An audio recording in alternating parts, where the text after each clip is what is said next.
Bismillahirrahmanirrahim. Deep in Universe 7, a Kai seems to rest under his tree. He is approached by a much taller Kai. Zamasu, we will depart for the planet Earth in just a moment. It would be wise for you to keep an open mind on this trip. The realm of the Supreme Kai, it seemed so vast compared to Zamasu. The apprentice Kai, he couldn't help but stand up to his master when answering. However, he did smile.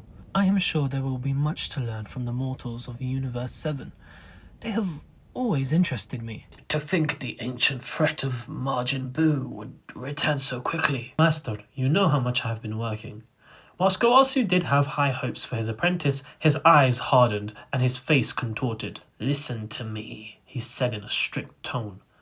Majin Buu may be a mortal being, but he defies the laws of this universe. He is a being of pure evil, created by a malevolent wizard, Babidi. But, Master Goasu, evil that disrupts the natural order of the universe shall always be vanquished. No being can truly deny this law, no matter how powerful they are. And I've asked you, time and again, why should we not just contact Lord Beerus on this matter? Zamasu noticed a speck of dust on his uniform and quickly wiped it away. He was prepared to assist his master in any way an apprentice Kai could, but to say they harboured many of the same views would be a lie.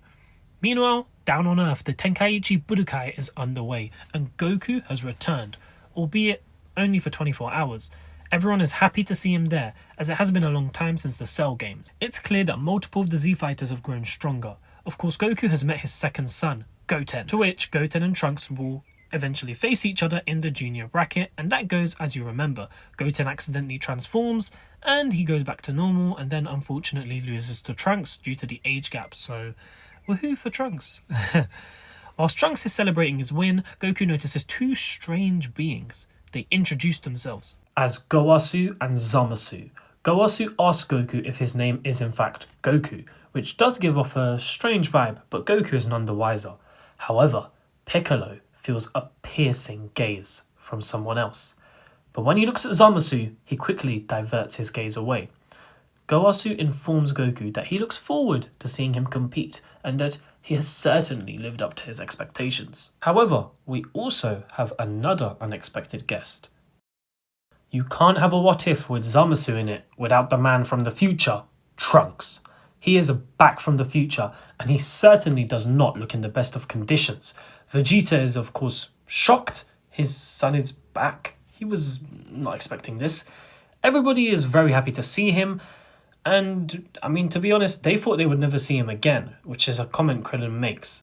Yes, I know, guys. This is fan fiction, and it is primarily about Zamasu. The story is about Zamasu, not Trunks. But I just can't help having a Zamasu story without one of the best characters in the entire series, man. Trunks, come on, man. Oh, yeah, and I forgot to say. Hi, I'm Able's Monkey.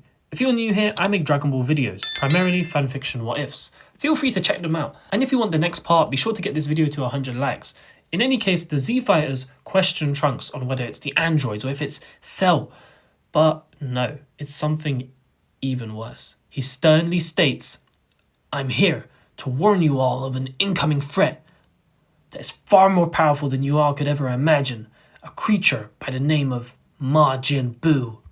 The conversation is quickly interrupted by Zamasu, who asks in a clearly shocked yet angered manner, Did you just say you came from the future?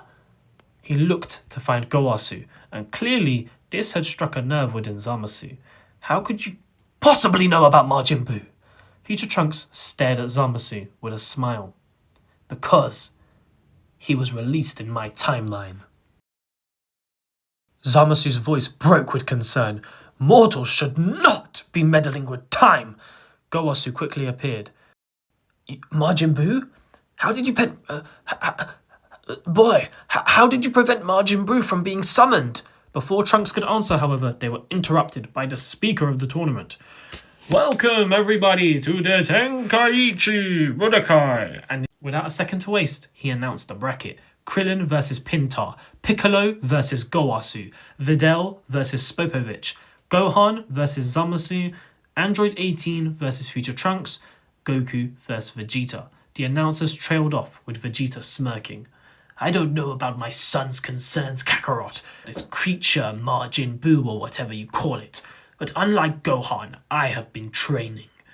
And I look forward to our battle. Gohan seemed a little embarrassed, but fired back. Even if he hadn't been training like Vegeta, he had kept his strength in his own way. Trunks immediately tensed up, and he shot Gohan a killer glance. Gohan noticed this, and it kind of gave him chills, but he had noticed Trunks had kind of been on edge the whole day, so it was probably nothing.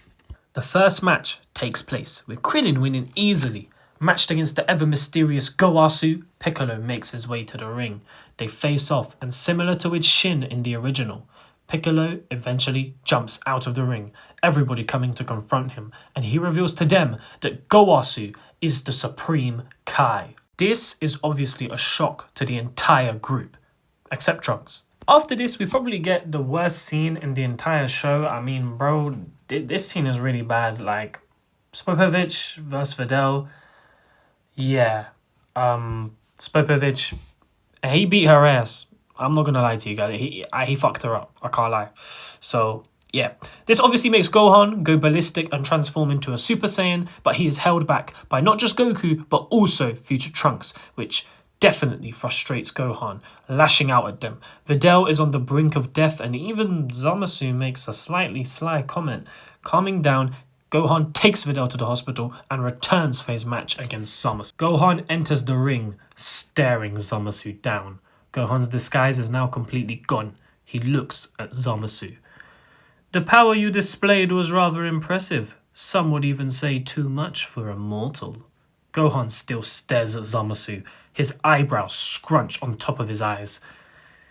If my loved ones are hurt, he says, gripping his fist, I'm afraid I won't take a second to step in and help them. Zamasu looks at him again. Zamasu stares at Gohan, his face ever sly. Is that so? Well then, I'm curious to the true extent of your power. I had heard of this legend, Super Saiyan. Just how strong could a mortal truly be? Show me the power of a Super Saiyan. Mortal? Gohan clenches both his fists. Fine, but remember, he says, as electricity begins to crackle around him, you made me do this. If a god commands a mortal to do something, he must simply do it. With that, Gohan screams, I'll show you a level beyond even a Super Saiyan. Beginning to transform, electricity crackles even more around him. On the sideline, both Goasu and Trunks inform the Z-Fighters that Gohan will now most likely be attacked. Future Trunks being quick to tell Goku, whatever you do, do not interfere. Goasu tells them that the Majin pair are after Gohan's energy, with Goku telling them that Gohan can take care of himself. Gohan powers up, transforming, with his aura bursting into a Super Saiyan 2. However, before Zamasu can say anything, Gohan attacks Zamasu, shouting, quickly punching Zamasu, who manages to barely block it, flying back, but he quickly powers up to close to his full strength. Goasu tells Goku to tell his son to stop. This isn't part of the plan. Goku looks at him, still a little bit confused. Gohan and Zamasu engage in an incredible battle. Both seem about evenly matched, but Gohan is outpacing Zamasu in the speed department. While Zamasu almost lands a chop to Gohan's neck, he's able to barely dodge it and then blast him in the face. The two continue to fight, with Zamasu shouting at him, you dare lay hands on me? But you know for Gohan, these hands are rated E for everyone, blood. But you know for Gohan, these hands are rated E for everyone, bruv. Landing a punch straight to Zamasu's face, causing him to stagger back. How could a mortal be so powerful? Even Goasu looks at Goku. How could this be? A mortal with the power to rival a god? Zamasu stands after being knocked back. It's nothing personal, he says, but you prevented me from saving Videl. Zamasu, who had admittedly forgotten the plan, looks to Goasu for some kind of advice or encouragement. Then quickly stretches out both his hands, shouting, using a technique that causes Gohan to freeze. With that, Spopovich and Yamu take this opportunity, draining him of all his energy, Gohan dropping to the floor. Walking past him, he looks down at him. Foolish mortal. We Kais are creators of this universe. You would dare to suggest I would have a mishap? Stepping over Gohan's body, Piccolo felt as though there was a bit of a sense of revenge on Zamasu's face.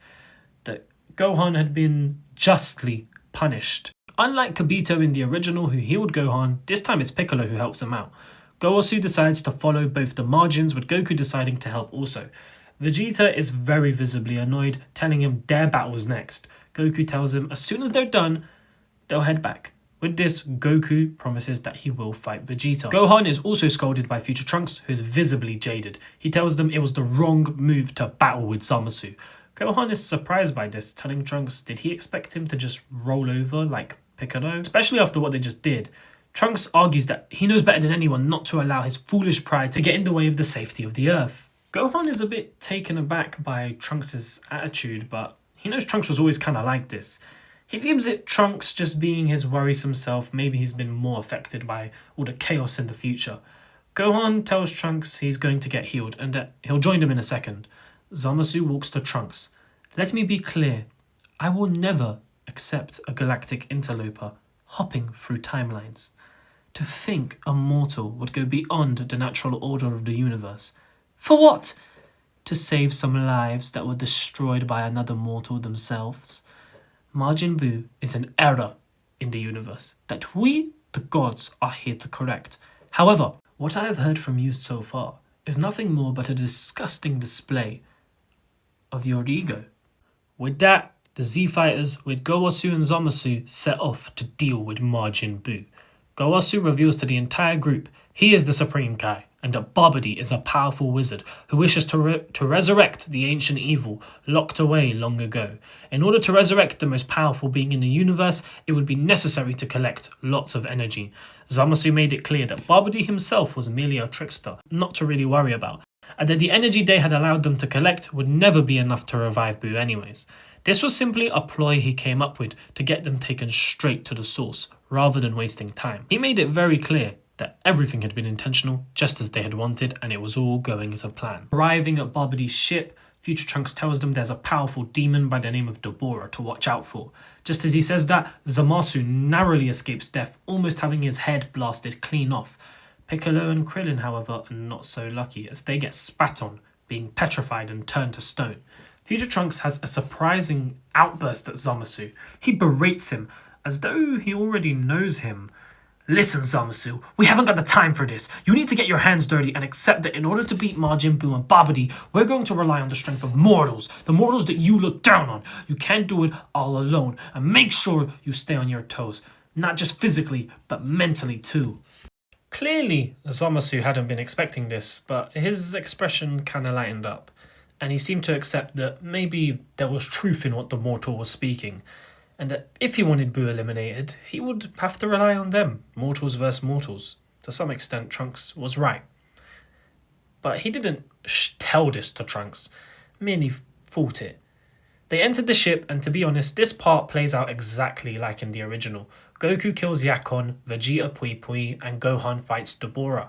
Gohan is struggling, and Vegeta shouts at Kakarot to just allow him to take care of this. But Goku says no, to which Vegeta then brings up that he only came to this world tournament to fight Goku. Beside him, his son Trunks is also getting visibly annoyed with Gohan, yelling at him, "What's taking so long?" It's pretty clear Trunks has had enough of constantly fighting, arguing, and getting into problems. He thought he was done with all this when he had finally vanquished the androids, and now, here he was again. Trunks had thought many times to himself after seeing the strength of teenage Super Saiyan 2 Gohan, why hadn't he or his version of Gohan been able to achieve such strength? Then maybe not everyone and so many people would have died and they'd be alive. This jealousy had been growing inside of him for quite some time. Both Vegeta and Trunks berated at Gohan, shouting at him. Goku tries to break it up with Vegeta shouting if he or his son had fought Dabura, it would have been over much quicker, with Trunks also noting that Piccolo and Krillin would have been fine right now. They wouldn't have been turned to stone for so long. Gowasu and surprisingly Zamasu tell them to stop arguing. Zamasu especially focuses in on Trunks and Gohan, whilst Gowasu tells Goku and Vegeta. But then Gowasu remembers what Dabura had said. Babidi would be adding 2 new minions to his roster? With that, Zamasu suddenly begins to scream, and at the same time, so does Vegeta. Trunks, Goku, and Gohan begin looking confused, with Zamasu powering up, his purple aura engulfing the entire ship.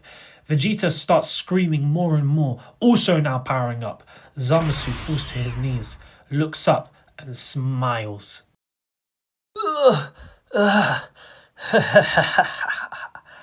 How could a god ever be controlled by a second-rate wizard?